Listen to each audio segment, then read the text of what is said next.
Kuna kitu kimoja Roho Mtakatifu akawa anatukumbusha. This is not only for singers, preachers, but most of the Christians. Unaweza ukaenda ofisini na kuna watu hawajui kama huyo mtu ameokoka. Yaani kana kwamba ukienda kuuliza wanasema, is this also a born again Christian? That we have failed to manifest Jesus katika marketplace na katika sehemu ambazo tupo za kawaida. If your Christianity is only valid when you are around other Christians, then we have failed. Sijui kama mtu ananielewa. Kama Ukristo wetu unathibitishwa tu pale tukiwa na Wakristo wenzetu, kwamba on Sunday morning, maybe on fellowship like this, it is the time that you are on fire, yani uko na moto, then as a church we have failed. These are the moments that kama unaomba, unajua mimi ni worship leader, yes I'm a pastor now, sometimes I preach. Ukiambiwa Jumapili utaongoza ibada au utahubiri, kuna namna unavyomtafuta Mungu. Kwangu mimi naweza nisilale usiku mzima, sio kuhubiri, hata kuja kuimba kama hivi. I have to take my time. Huu ni wakati sasa, sio wa kuomba muda mrefu kwa sababu unajiandaa kuja kupanda kwenye pulpit. If you can do that when you're going to your office, to the marketplace, to the people who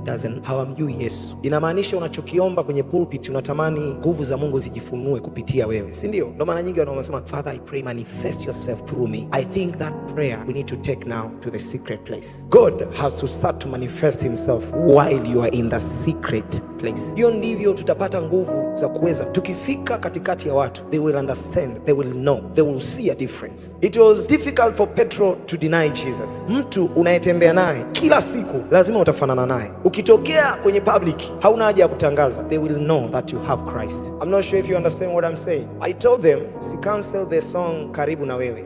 Karibu na Wewe. Siku zote natamani kuwa na karibu na wewe. I am not trying to cancel that, but there is another level. Ukiwa karibu na mimi, kuna vitu unaweza usivijue. Mtu uliye naye karibu, kuna vitu vichache unavifahamu kuhusiana na yeye. Unaishi naye, that means it is an intimacy. And we need God not to the level of him just to be near and us near to him, but the level of intimacy. When we speak about knowing God, you will never know God kama unatamani kuwa karibu. He must become in you, the level of I in you and you in me. These are the seasons to pray. Ukiwa ndani, God manifests your presence around my life, in my life. The same way you are desiring God to manifest himself ukiwa kwenye pulpit kama hii, it is the same way he has to manifest in your secret room. An issue is our secret room is not the same as in the public, and that's why we see less the results, because God is answering us from the secret. And these are the moments when you are here, we tell you to worship. Sometimes you don't want to go wasema undignified, hautamani kuonekana wewe ni wa ajabu ajabu, kwambie ucheze ufanyaje. Let me tell you, these are the season to let everything, because God sees from the secret. That's why while Samuel was looking the edge, how handsome the people are, God was looking for someone from the heart. David, Samuel alikuwa anaangalia huyu mtu. Unajua tukija hapa kuna level, kuna wakati wengine wanasema huyu mtu hawezi kuwa rais kutokana na anavyoonekana, appearance yake haiwezi kuwa kiongozi, lakini Mungu akifika kwenye eneo kama hili, he's observing what is happening from the inside.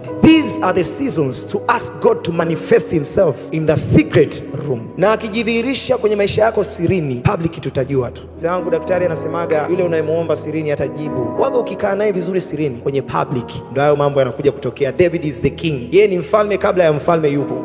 He was the king before the king was there. That's what is happening sirini. The church now, kama style za kucheza, kama unataka kufanya mazoezi magi, siku hizi kuna events ukiziona event za kusifu na kuabudu, nenda, kwa sababu ukitoka utakuwa umeshafanya zoezi la kutosha. But the moment between you and God, ile intimacy, very few of them like that. Church, na maana ibada kama hizi, numbers is an issue, kwa sababu wanajua wakija majeshi atatuombesha, atataka tuabudu. Alafu unajua kumwabudu Mungu kunalingana na vile unavyomjua Mungu. Kwa hiyo ukiambiwa umwabudu kama una vitu ndani, utaona tunapotezea muda. But those who have things in the heart, asema I love to dwell in the presence of the Lord, they will ask for more, because they know what they get and they know a place of intimacy. That's how they relate. An intimacy, knowing God, you will not love to get out from there. Ndio maana narudia, we must correct our secret place. And you cannot do that alone. Holy Spirit can. It's for you to open up. I love the Bible says, flesh cannot please him. You'll never try. Remove the word please. Flesh cannot worship. Remove the word worship. Flesh cannot love God.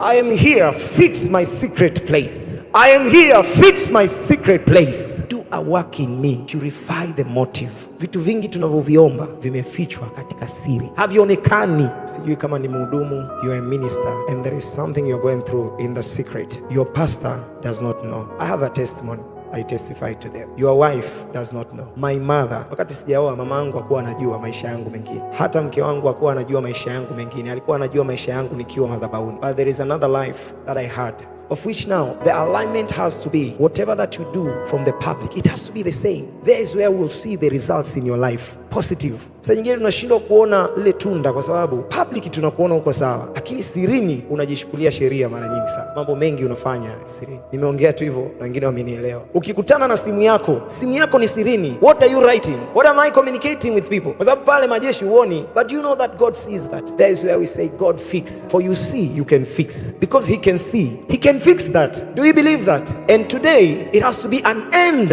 of the secret sins. That's where David came and said, mawazo ya moyo wangu na maneno ya kinywa changu yapate kibali. Ukisoma ile Zaburi, Daudi anaomba akimwambia Mungu, dhambi, kuna vitu viko sirini vinanitesa. Every morning I'm trying to leave them, but things are hard. Father, do something in my secret room. Do something. Change my secret behavior. My altar in the secret. Ooh, change, Lord.